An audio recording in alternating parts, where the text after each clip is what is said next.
Well, hello. Sally Curtis here from Business Mum Solutions. Just opening up our virtual connecting circle. So we've got people that are actually listening in the background. So I'm here to answer anybody's questions as it relates to business development, growing a business with kids, how to form strategic joint venture partners, and how to profit from collaborative partnerships. Now, I'm quite happy to start conversations and create some topics, but if people are wanting to stay in the background, you're more than welcome, as this is the first time that we've got to meet each other. Have no problems with that. If you do decide you want to come on board at any time, then please don't hesitate to put your hand up, and I will be able to answer any questions that you have, and I'll be able to bring you in virtually so we can all have that conversation. So what I thought that I'd do today is go through some of the business growth ideas or strategies that I use really regularly when I'm assisting women in business and mumpreneurs to grow their business. And the first one that I'll go through today is how to create a great case study, which is a great way to leverage your experience and really prove to your community and your clients what it is that you actually do. The second one that I'd like to go through is what business are you really in? And then talk to you a little bit about what it is that you do. A lot of people find that fearful question when they're asked at a networking event, oh, what do you do? Very, very terrifying. So I'll cover some of the ideas and tips that I have on that as well. And we'll look at simplifying who your avatar is. And I know that's a word that's used a lot, so we'll talk about your avatar as well. So let me just grab a quick drink. So what I thought we'd start with today is, I suppose, photographs and those sorts of things are used from a marketing perspective a lot in business, but a great case study where you've actually got proven before and after shots, as well as proven case studies, statistics, what was the situation before and what's the situation after, is a really, really fabulous way to get customers to understand the value that you can add to them. So if I talk about a particular example, is people in the health industry or the health and wellness, particularly that fitness, so fitness instructors or people that provide a new product in that fitness industry. If they were to work with what we'll call a case study, they'll have before and after shots of somebody's appearance before they started using a fitness program, and then perhaps after. We do see lots of these on Facebook at different times now. But if you're also supporting that by not only the weight loss, but also the muscle measurements, so the measurements around the waist and the tummy, as well as around the arms or the legs, whatever measurements are relevant, and then supporting that case study with additional information. So you've got your before and after shots, you've got your measurements of the body, you've got your weight, you've also got the story of transition. So what was the current state that the person was in that you're working with, or what was the current, or business, we'll look at a business scenario in a minute, and also what is the desired state that they're looking at achieving as well. So there's a couple of different options that you can do with case studies. I can just see that we've got a couple of people that have just come on board, so welcome. I'm just going through as I've said here, just a scenario on how you can build your business through great case studies. So if anyone, as I said, wants to put their hand up, we can do that, and I'm happy to answer questions as we're going along. So I'm going through a case study of before and after shots as it relates to a health or fitness scenario. You've got your before and after shots, you've got your bio on what it is that, I suppose, the causal reasons why they wanted to change their life or change their body image or whatever, and you've spoken in their words about why they wanted to change from that current state where they looked and didn't feel the way they wanted to their desired state of where they were really wanting to achieve, and how they felt very, very different. that can become a very, very powerful way to express your value in a business scenario, and you can use that very successfully, obviously, on Facebook, which you see lots of people do. Those images also help to leverage the success story, build your reputation as somebody that creates results, because visually you're telling the story of the results that you've created, and it also helps to build your persona on social medias. Another scenario where case studies are used a lot are for business development. I don't do my case studies visually, but when I'm putting proposals to clients, when I'm working with big clients that are looking for significant changes within their business, then I provide case studies of examples that I've utilised as well. So here's an example I do in this particular case, business development. So that means that somebody starts a work with me and they want to achieve an increased profit margin. Particularly in the event scenario, profit margin means how many bums on seats and what does that equate to from an upsells point of view at events, for example. So the way I have built case studies in this scenario is what I actually did was created a very specific LinkedIn strategy for this one client. So I was able to demonstrate in future proposals. I have an example of what I did for this particular client. I have an example of the leads that we actually generated. I have an example of how those leads achieved bums on seats, and then how those achieved then equated to return on investment for sales that came in through that sales. So that's a case study from a numbers and statistic point of view. People want to know, if you're going to cost me X dollars, what's my return on investment going to be? So if you can say, well, I can come in and generate this, and this is what you're going to get out of it, and I can create massive profit for you, then that's another scenario of a really great case study that you can utilize either publicly on social media or part of a business proposal package, which is what I do when I work with clients. Because sometimes when you're working with clients and you make significant growth and profitability amounts, not everybody wants those to be public, but they're happy for them to be shared in a more private manner. So that's one way that you can really grow your business utilizing case studies, and that's very, very easy to do, and you just need some really great customers to work with. And please, please, please don't ever hesitate to ask, because customers and people in general are always really, really happy to help. You just need to ask. And as women, we are used to being asked, but we're not used to asking. So if you need help or strategies on how you can actually ask people, more than happy to help answer those questions. But it is as simple as asking. People will more than happy help you out, and you just need to help them work through the process with you. One of the other scenarios that I'd like to share with you today is, what business are you really in? So this comes back to the one and only message. In business, if you own a business, you're there to solve a problem for somebody. So we are problem solvers. We are also salespeople.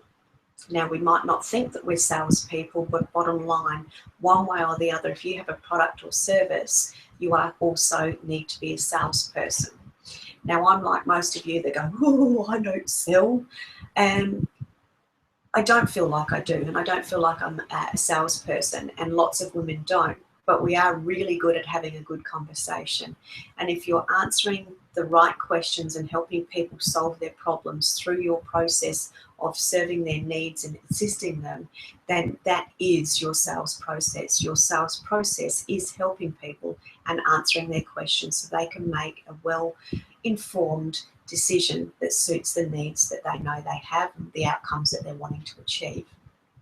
Okay, one of the little worksheets which I'm just going to bring up here is a scenario that I get asked a lot, and I see done poorly, I suppose, as we all do when we attend a networking event. And I'm sure many of you have attended a networking event and either been asked, oh, nice to meet you, what do you do? And you've cringed or fumbled over your words or not been succinct, or you've seen somebody flounder and sort of thought, didn't quite nail it. So one of the most powerful thing you can do in business is once you've defined what business you're in, and we can talk about that a little bit more, and we'll talk about avatars a little bit later because that's a bit more lengthy, is how do you answer that often very, very fearful question of what do you do? Well, there's 3 simple steps that I'd like to actually share with you today, and I'm just going to share the screen with you so I can actually show you one of my worksheets, and we'll actually work through that together. Just give me 2 ticks while I bring and share the screen. Just bringing that up now for you. Okay, so this is one of my worksheets here, and it's 3 easy steps to answer that fearful question. What do you do? So the first step is defining your ideal customer. Who are they? And add a few specifics. So this is why I wanted to talk to you and share with you about the avatar and really being able to know who that one client is that you actually do serve. So we'll talk about that later, but we'll just cover off some of these, and you can write down some of the questions that we have here. I won't rush it off the screen quickly. So the very, very first one here, the very first step is knowing who your ideal customer is, who they are, and adding a few key specifics. So let me give you an example of what one of my answers was when I had one of my prior businesses. So typically I work with international speakers who have training programs to sell, who have the challenge of plateaued business growth and reducing profits. What I do is help them secure joint venture partners to fill their events with pre-qualified leads, increasing their conversion rate and profitability. Short, simple, to the point, but really, really creates curiosity. Somebody at this point is really, really going to ask, oh, wow, tell me more about that. If you're creating curiosity and people are engaged in that and they want to know more, they're going to ask you, tell me more about that. If you get an opportunity to tell somebody more about that, then you have an opportunity that if they're not interested in what you do, they're more likely to be able to refer or recommend you to somebody. And that is the opportunity that you have when you can answer that fearful question with confidence. What do you do? So let me just say that again. Someone says to me in one of my previous businesses, I've used an example of mine there, what do you do? I can answer it by saying, typically I work with international speakers who have training programs to sell, who have the challenge of plateaued business growth and reduced profits. What I do is help them secure joint venture partners to fill their events with pre-qualified leads, increasing their conversion rates and profitability. So now let's have a look at how you can do this. What are the steps for you? So if you look at step 1 here, we're going to get you to finish the statement by writing your own ideal client. So my ideal client was international speakers who had training programs to sell. Just a couple of one specific particular client and the item that they had. So typically I work with is what you need to answer. So who do you work with? I'll let you write that question down so you've got it for future reference. And I'm just going to move on to step 2. What is the challenge that they solve? So in my previous example, the challenge that my clients had was plateaued business growth and reducing profits at their events. So what that really means to them was they weren't getting the right people in their seminar or event rooms, which wasn't allowing them to sell the quantity of training programs that they wanted to reach their profit targets. So a quick and easy way of saying that in that scenario was they had the challenge of plateaued business growth. In other words, it had stalled or it was stagnant. And they had the challenge of reducing profits. So what challenge do you solve? And that is your step 2. So if you go ahead now, write this question down and answer, who have the challenge of, and you're thinking in your ideal client's terms here. Just slide this up so we can keep moving along.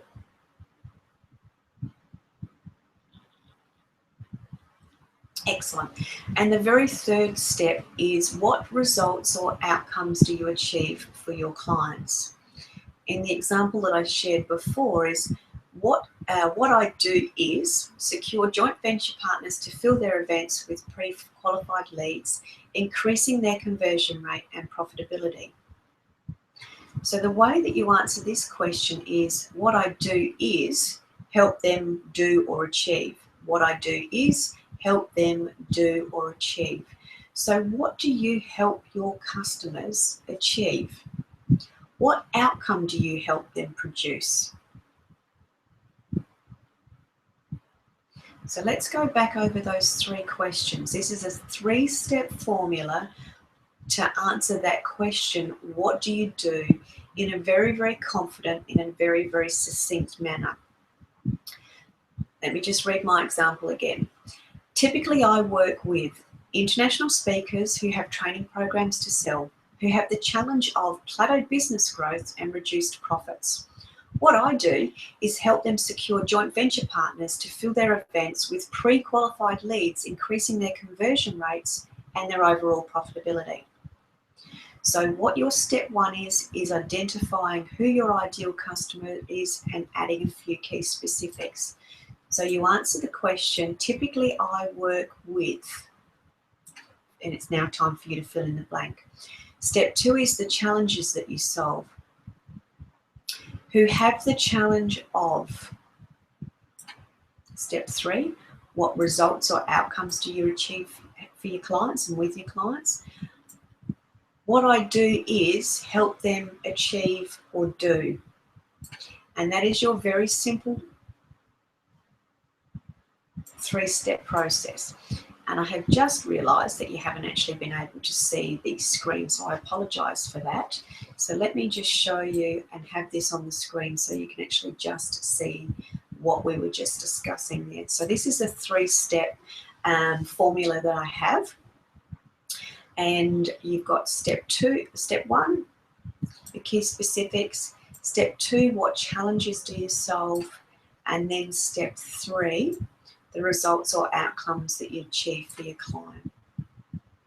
And that's a 3-step formula that is very, very easy for you to follow to answer that fearful question of how you answer what it is that you do.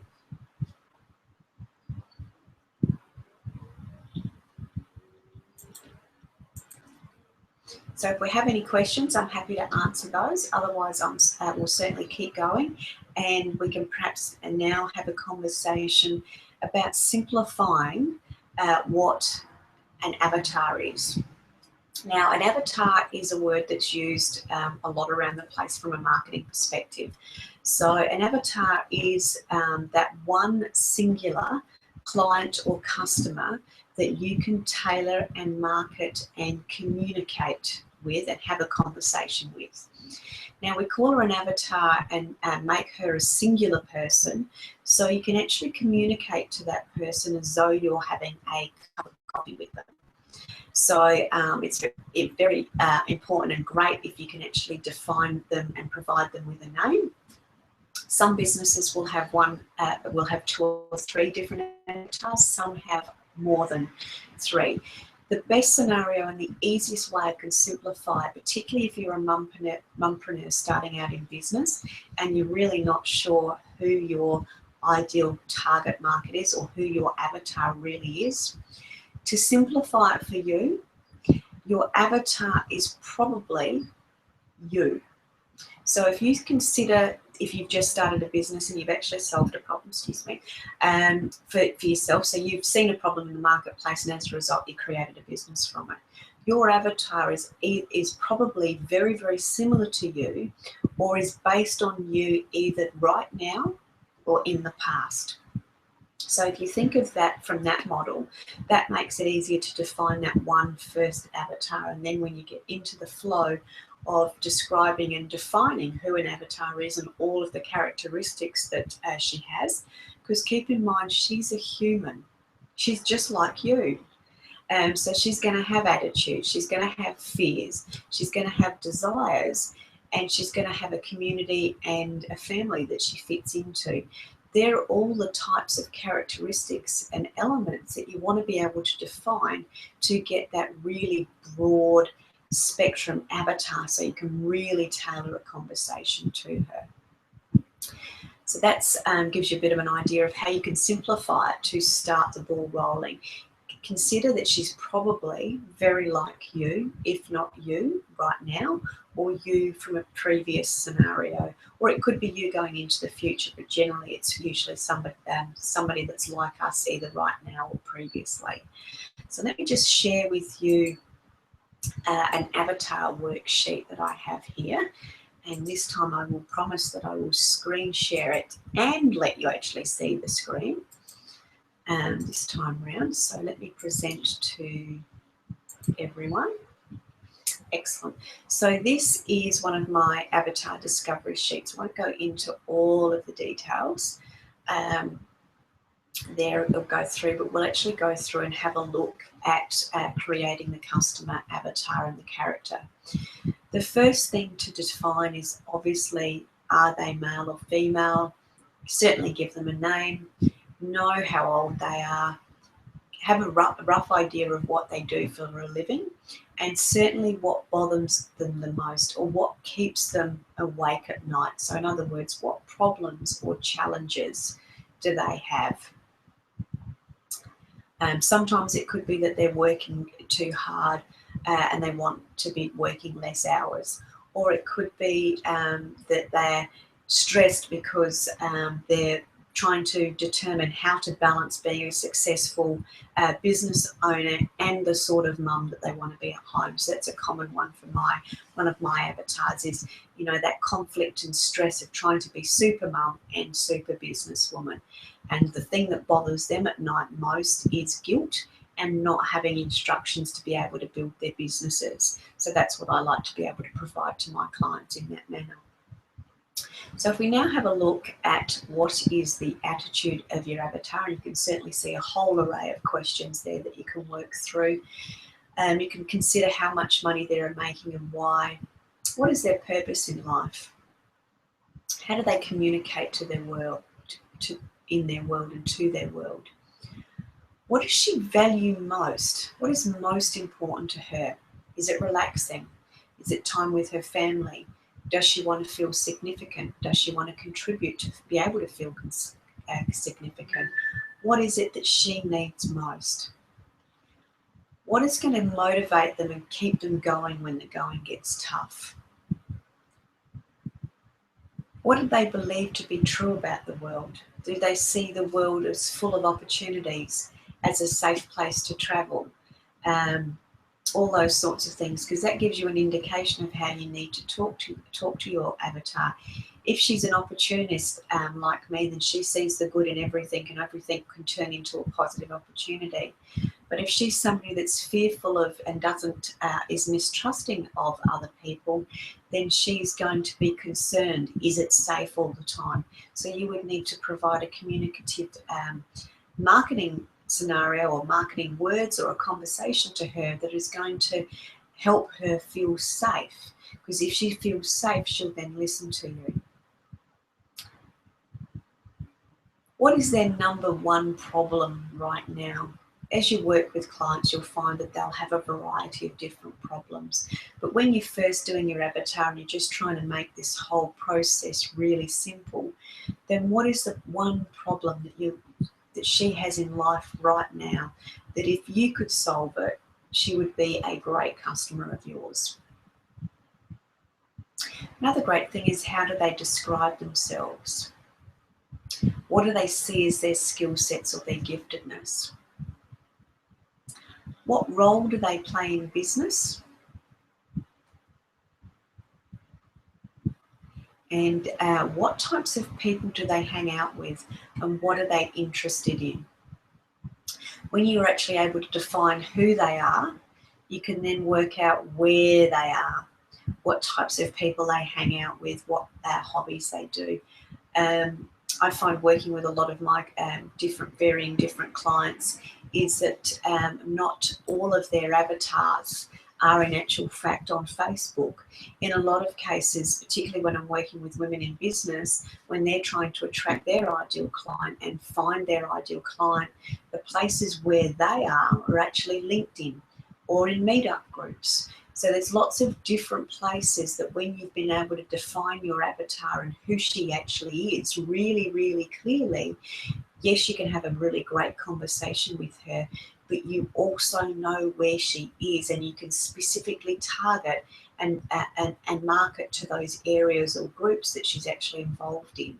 And that certainly speeds up your marketing and your lead generation process. Because when you know who she is specifically and where she hangs out and how you can get to have a conversation with her, you're no longer going through running around in circles trying to generate marketing leads and getting all these leads in that may not be your ideal client. Because ultimately business is at its best when you're working with your perfect type of clients, not the ones that you have to have and settle for because that's the ones that are coming through your door based on your sporadic marketing that you're doing.